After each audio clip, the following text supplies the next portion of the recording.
Hey everyone, Eggman here with another video, and we finally have the results for all of the regionals that happened during Gen Con this past week. There are 5 different regionals, 3 of them online as well as 2 offline ones, including the last offline one being a best of 1 due to time restraints for the venue. And honestly, it's very, very diverse for what we're seeing. There are a lot of different decks in the top. We do see a couple of them take maybe a little bit more of a spot, like I know Shine and Hunters I think did pretty well this weekend, but otherwise you're going to see that there are just a lot of different decks. We're going over 19 specific ones in this video. We're just kind of going over the top placing list for each archetype for the entire weekend, but obviously just a lot of Digimon, a lot of decks. And if you guys appreciate all the hard work to put these all together and put them on my website, please make sure to hit that like and subscribe button, and make sure to check out the website. They should all be linked and up right now, so you guys can check out all of these deck lists to your heart's content. And let's jump on into this video. So again, we did have 3 online regionals here, with again like Shine getting a good amount, and we did have Shine taking 2 of the events, the first 2 online events. We also had Hunters take an event. We had Blue Flare take the first offline one, as well as a Greymon build taking it for the other, like the best of one. So we're going to go over all of these lists, or I'm probably going to be a little bit quicker going over them than usual, just because we have so many to go through. But again, if you want to see any of these deck lists specifically, make sure to check out my website, and let's jump on into it. So for first place, we're going to look at both David's and Bryan's list for ShineGreymon, just because they are pretty similar. And there are, I think Shine topped the most for this weekend, which I don't think is too surprising, but it wasn't, I'd say, a problem about, like, it usually got like what, a fourth of the top 16, maybe like a third. So nothing too crazy though. Maybe like 30% of the list that top were Shine Grey, which means in my mind it's a strong deck, but it's not like the best deck, which I think is great.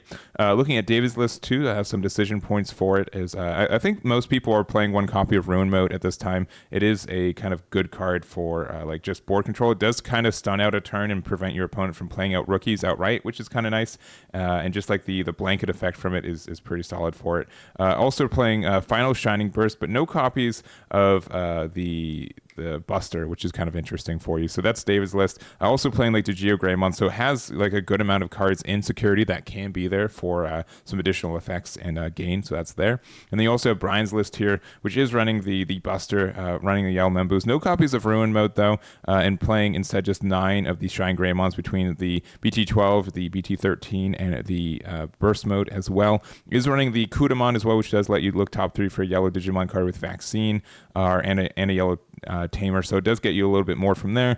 And also the when attacking inheritable helps you out, so a little bit more, I'd say, like consistent wise on this one compared to maybe David's, but like I think David's can roll a little bit higher. And this is the fact that you do have a lot of good cards that can be in your security. Just playing a card out that's named Geo Gray from security can help you, I think, in some spots where you might be behind. So those are the lists. Congratulations to both of our first place winners here. And then next up we have Hien's first place Hunter. And Hunters has been kind of pretty popular in these last couple weeks. I think it did get like at the end of like Ultimate Cup, I don't think a lot of people are on it, but I think people have transitioned back to Hunters again. It is a deck that literally can do anything. It is very aggressive, and just the fact that we do have Superior Mode, being able to get a lot of good removal for you is very strong. There is like the Quartzmon as well, which can lock down some decks as well and can buy you like another turn. And just the amount of flexibility and decision making for this deck means that there are a lot of matchups where you can just do certain things and get some good advantage for it. So not much more to say except for congratulations for their first place finish there. Next up we have Neal's first place Blue Flare, and Blue Flare I think has been doing pretty solid. It didn't top every one of the events, but it did win one. So I did have an interview with Neal specifically as well. If you guys want to check out that, highly recommend. He's going to have a lot more information about the deck and the choices for it. It's going to be linked in the description as well. But generically, what he was kind of pushing for, if you can't see already by the 4 copies of the Greymon Security Attack +1, is a lot more aggression for this one. So meant to just do aggression. And like, look at these ratios. Some of them are pretty nuts. Like 4 copies of Sorai as well, which is really good against a lot of things. And like I know like Royal Knights is a lot of people's mind. They want to counter for that. But there are some decks that just lose to Sorai, which is really great. And just the fact that this can get some stuns again, like Belphemon, which is really present and stuff. So and just again being able to be faster on the aggression, I think is very good. So There's a list for Neal. Congratulations for their first place on the offline. And then our last first place we're going to talk about is Bruce's first place Black WarGreX. So we did see a good amount of Greymon at this weekend for a lot of builds. Obviously, these are builds that are very flexible in their ratios and the choices that you make for it. But this one chose more of the Black WarGreX. And also just like 3 copies of Black WarGreymon, which I think mostly is just due to like a lot of the tamer removal that you get to do with it. This, with Hunters being really popular and ShineGreymon being really popular, being able to have, in archetype tamer removal, I think is great for you. So the Black WarGreymon there is great. And then it's just like a generically solid, and Hades Force obviously very good for tamer removal as well. And just the flexibility. There are like a lot of ways for you to build Greymon to like go against certain matchups and get some of the ones you want for it. So I think that's kind of what we have here. So this is Bruce's build for Black WarGreX. And I did also want to touch on Alec's version of WarGreymon. So he was running more of like the WarGreymon itself, the BT12 one, since it does have Raid, which does have some good matchups against like Belphemon and stuff. But we also are doing the good old Ragna Dorbick that we've been seeing pop up every once in a while. It's been more popular, I'd say, more on like the Ultimate Cups for it, but this is still very strong for it there. So it was able to get 5th place with it. Dorbickmon being able to play it out and keep it your turn. We also have the Victory Greymon too. So when Digivolving, delete one of your opponent's Digimon at 6k DP or less. Then for every Digimon your opponent has in play, add 2k to the maximum DP you can choose. And then all turn zones return when an opponent's Digimon is deleted. If you have a tamer in play, you get to delete one of your opponent's Digimon with the highest DP. So being able to get like the double pop here is kind of nice, and can help you get some removal for some harder stuff. And then also Ragnarlord, and just the fact that it is also just a Dragonkin that has a different name means it's a different target for Ragna, which is kind of nice there too. So that's all we're going to talk about this one. Congratulations to Alec for their 5th place there. And the next up we have Miles with their 2nd place Bloomlord, and we've been seeing a good amount of Bloomlord, especially since it did get a couple of neat little buffs in BT13. So obviously another rookie, BT13 Lilamon is very strong for you. The Lilamon package is kind of getting a little bit more popular too, especially like the Yoshino. I think a lot of people are on Yoshino, and also the Sunflowermon. So honestly, just getting like a new lineup for a deck that was already kind of present, I think is very good for it. So we do have that there. We also have the burst mode too. So when Digivolving gets to suspend one of your opponent's Digimon and one of their tamers until the end of your opponent's turn, all of their Digimon and tamers don't unsuspend. And when attacking, trash the top card of your opponent's security stack for every 2 of your opponent's suspended. So this does get some advantage there. It does kind of work with Quartz Mod. It also is a fairy, which means that's searchable off Palmon. So I think that's good there. And in general, like green does have like a lot of swarming potential. I think it's a good deck that can just get the lines that you need, get like a really wide board, and then if your opponent can't answer it, you just kind of win the next turn. So this is Miles' list. Congratulations for their 2nd place there. And next up we have Tera with their 2nd place Red Hybrid. Red Hybrid was moderately around. It's still just a solid aggressive deck.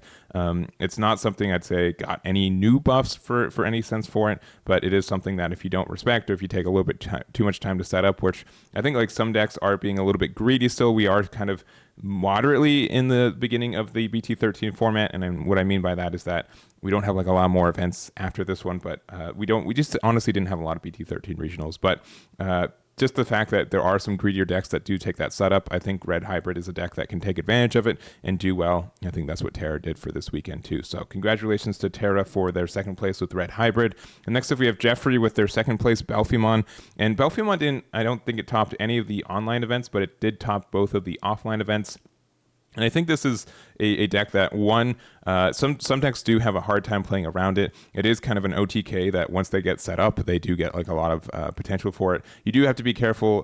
Like you can brick with this deck, and sometimes you kind of need to find some specific pieces. And if you don't find them in the right time, you do get kind of punished for that one too. But just the fact that the Rage mode can just do so much damage for you and get some advantage. The Gift of Darkness, really good. Zwart, which I'm liking less and less, but it is not too bad for you. You are able to take advantage of the Eismons and also just the Gizmons and everything. So I think this is a strong deck. I think it's better than I think a lot of people thought at the beginning of the format. Maybe not tier 1 outright, but definitely a deck that can do a lot of work. And congratulations to Geoffrey for their 2nd place with it there. Next up we have Conor with their Beelzemon, which I guess we're entering like kind of like the purple block of this overview. But Beelzemon, nothing too different has changed with it. I think it's just a solid deck that it was arguably the best deck at the end of last format. At least it was nerfed a little bit since we did have like this Imp go down to 1 copy for it, but it's still very solid. And also just for like an entry level deck for anyone getting into the Digimon card game, I think it's very affordable and very easy for that. But it's definitely a deck that can still do a lot of tricks. The fact that, you know, X antibody does get a lot of burn damage does help you just kind of close out, and you know, your sequencing and everything else. I think this is still a deck that you can commit to and do very well with. So this is Conor's list. Congratulations for their 3rd place there. And to kind of wrap up the purple block that we have James's 8th place Beelstar, which isn't really common in this meta. I think a lot of people are like Beelstar, and it is kind of an interesting build with this one specifically, since we are using the Gizmons, just because it does get more cards into your trash, and you really don't care about the traditional like digivolving for these links, for Beelstar anyways, just because you do just kind of end up playing this at the end. And you want to pop this down. So we do have the Gizmon's chains to kind of go through there. Like just being able to play it and then draw 1, trash 1 means you get to put your options into your trash. Being able to get your Beelstars out. We also played like the Ruin mode, which can go on top of your Beelstars. And then also just everything else from there. So I think this is a really cool build. I haven't played Beelstar in a minute, but I do think this is a deck that can do. It's interesting to see this top, and I want to try this out myself. So here's the list for James. Congratulations for their top there. And then next up we have Ashtyn with their 4th place Jesmon. I think Jesmon got 2 or 3 tops for this event, which is honestly 2 or 3 more than I expect with it. I've had so many times where people tell me like Jesmon is, you know, finally good, and we did get a whole new line for this set, but I wasn't really believing until we got there. But we do have like the new Huckmon, which does let you, when you play Digimon with Sistermon its name, you can digivolve this up to Bauhuck without paying its cost, which means you can play like Sistermon, or you can even do like any of the Sistermons. You have like the new Bauhuck as well. So your turn when you play Digimon with Sistermon, you can digivolve up. So by reducing it by 2. So being able to just keep going up your lines is really great. And then also like the inheritable effects of whenever you play a Systemon, you get to gain a memory. So you get to reduce it by 2 and gain a memory if you're on top of this one. So that helps you there.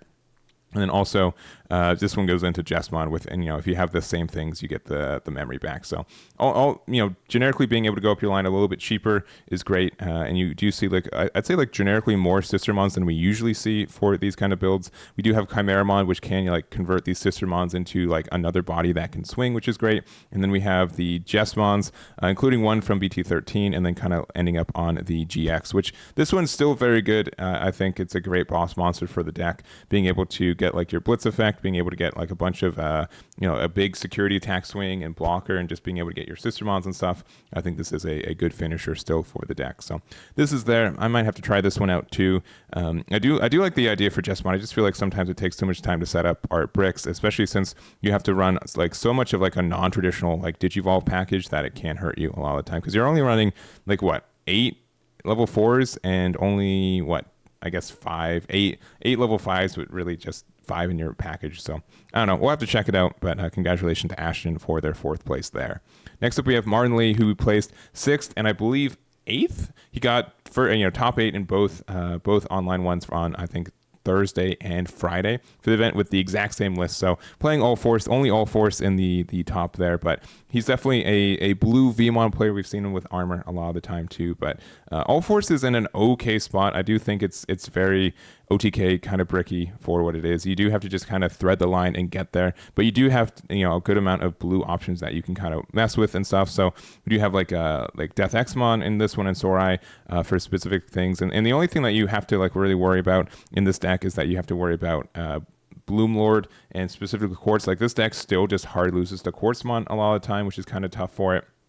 We do see that they are running the Leomon package, which is a decision and not like outright. So running 3 copies of Jerry and 4 copies of the Leomon, which does mean like you can get like another blocker out if this is hit in your security or anything else. But we've seen a good amount of Ulforce. I do think it is, you do have to thread the needle with the deck, but it can still get some OTK pressuring and get there. So congratulations to Martin for both of their tops there. And also, while we're talking about blue, kind of bricky OTK decks, we're going to talk about Nan's 7th place Mirage. And we did have a couple Mirage get into the top 16s as well. Mirage is obviously, honestly, I feel like Mirage and Ulforce are very similar. They kind of do the same kind of things. I'd say that Mirage has a bit more of a high roll potential, but it doesn't have the same consistency as Ulforce at times, just based on how your tamers get played and found and everything else. And just the fact that you have like 2 different tamers that or different named are kind of the issue there. But I still think like the burst mode is very good for what it is. I mean, when Digivolving your turn, one of your opponent's Digimon to his owner's hand, then you get to gain 1 memory for every 4. And then one attack, if your opponent has 9 or more cards, you randomly return them to the bottom, and you get to unsuspend this. So it can do 2 damage. You can mess up your opponent's plays and hands and prevent them from getting the counterplay that you want. So I think that's a solid card for the deck and like a good boss monster for it. And just kind of getting there and making sure that you can establish your tamers on time is sometimes an issue, just because you don't get as much like free play as you would for kind of like Ulforce at times. But here's the list there. Congratulations for their 7th place this past week. And next up we have Belphemon, which has definitely gone a little bit more of a resurgence. So this is Cheese, 6th place Belphemon for, I believe this is for the online. Okay, it looks like for the online event, but I definitely saw some for the offline events too. Obviously the new pieces we do see are, we do have like the BT13 Belphemon, which is great. Just being able to get like the protection for it, but also preventing your opponent from like attacking you, which is really great. The fact that we just have another WarGreymon is really all the deck really missing out from people playing it again, and that's kind of it. 2 copies of the Zubagon Punch, which being able to use this for you getting a reboot, blocker, security attack +1, just turning your big boy into like a really good big punch target, I think is good for you. And we don't really need like much more for these decks. Like the core for this deck honestly is very strong. We do get some new pieces from like some BT13 pieces, but it really was just missing the level 5. So happy to see this deck still play. I think it is very dangerous and strong if you're able to go up your chain very quickly, and it is very scary. So congratulations to Chi for their finish there. And then we also have Liam with the only security control in this entire event, at least for a top 16. I know a lot of people don't like this deck, and it is a little rough at times, but I do think this is a more creative build than I've seen in a minute. So we do have like these. How do I say it? Just look at this. This looks like a DNA like security Digimon. Like there's just a lot of creativity in this build. I really like it. So we do have like the antibody and the Guilmon for like the easy draw, which you can digivolve into Geogray and then go into Sylphimon as well if you need to. We have 12 cards that play from our 11 cards that play from our security, the Mako, the Geogray, and the Korthals. You also have the Sylphimon, which you can technically DNA, and when digivolving give -5k, and then also if you do DNA, you give something, pop something 10 or less, so, a 5 or less, so you can pop something that's 10 or less if you get both the effects, which is fine. Just like the -5, I think is good because you can go into the Shadow Seraphimon on top of it, and you can digivolve the GeoGreymon on top of it too. We do have one Shikuamon, which does help you recover, and then it does recover generically off of a yellow or purple, so we do have that there.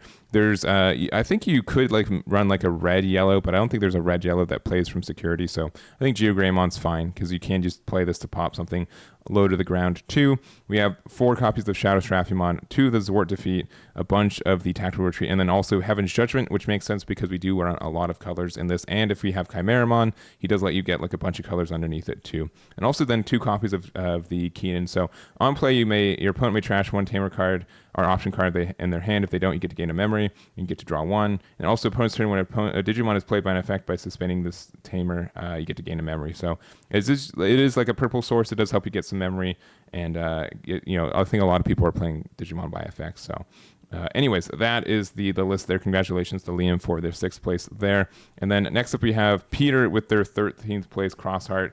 I don't have a lot to say about this one. Hasn't really gotten a lot of support. It is, this is the deck that does just keep getting hits, and it has to like continue to play despite them. But with the cross 4 getting hit to 1, obviously, and just kind of everything else. I do think the deck is good. It does have aggression. I think Hunters is generically a little bit better for it and kind of does the same kind of thing. This is also running kind of like the quote-unquote greedy package where you do have the cross 7, but also you have the cross 7 superior mode, which you can go into on top of a Shoutmon, but also just like the cross 7 build with the regular one, meaning that you're running the Z-Gray, the Omni Shout, and the DX. So 1 copy of Merva, and then just a bunch of your Tamers, including the Kariha. So a really interesting ratio deck for what it is, but obviously it worked out for him, and congratulations to Peter for that one. So we've got 3 whole decks left. We have, and these are all decks from the offline best of 1 regionals. They're all unique for this on the most of the case, so didn't want to go over them. But we have Anthony with their 5th place Machinedramon, and we do see like Machinedramon usually get some Ultimate Cup representation, but not as much in like actual regionals.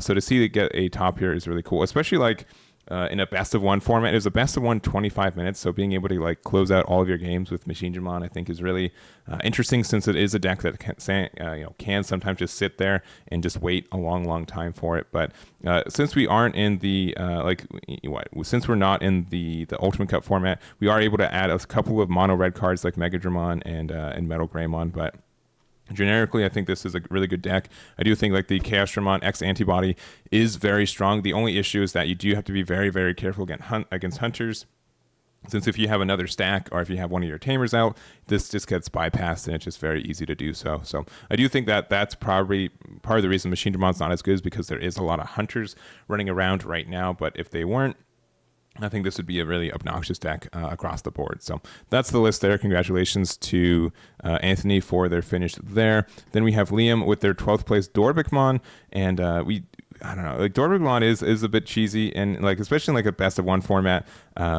It is very surprising that it was able to get there, in the sense that like it is tricky for that. But I do like all the creative ads for this one. You'll see that there are a lot of one-ofs and a lot of different cards. Just to bypass the Dorbick, it has to be different names for the Digicross for it. So you have like the new Black WarGreymon from EX4, which is something you can technically digivolve for 2 on top of one of your Guilmons if you need to.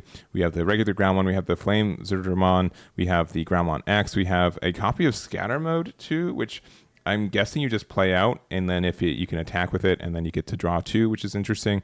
Dorbick also is kind of good in like the Ultimate Cup format, but you do get a lot of good pieces outside of it. So like the Majordramon, being able to get the dual attack if you need to, the Jazzerdramon, and also the Metallic Dramon as well. You are seeing the Victory Greymon, which you did see as well in the regular, or in like the WarGreymon version of Dorbick we saw earlier. We have the Merciful mode, which can digivolve on top of Dorbick, and also a couple copies of Death X. So really interesting build here. A lot of like personalized choices, which is really neat. And congratulations for Liam for their finish there. And to wrap it up, we do have Tyler's 13th place Royal Knights. We did have a couple Royal Knights in the event, but not honestly as much as I thought. This is a deck that I like a lot right now, but I do think that the meta is probably getting a little bit too fast for this to get the setup that it really needs and to really interact with it. But I do just big shouts to Tyler for this. Is running the Jesmon GX build, which I think has been more popular this past week, with just the idea that this is a really good boss monster too, and like the option card can help you get some wins when you're not supposed to. And in general, I think it is, you do have to be worried about Psychmon. There weren't as much Belphie as I'd expect for this weekend, at least on the topping side. So the only way to get rid of the Psychmon is with the Marcus, at least cheaply, unless you use like the Royal Knight Purge to pop something else to pop it. But in general, I think this is probably more consistent, because without the Porcupamon, but with it, you do get a little bit more help if you get Psychmon out. So anyways, this is the list. Congratulations to Tyler from Gaia Force Gaming for their top there. And that is it. I felt like I've been talking for like a whole hour, but it's only been like 30 minutes. Oh, not even 30 minutes. We're fine. So anyways, that is it. If you guys want all these deck lists, they're on my website. Please make sure to check it out. I put a lot of work into that. If you made it this far, make sure to hit that like and subscribe button, and that's going to be it for me. So thank you for watching, and I'll catch you all next time. Damn it.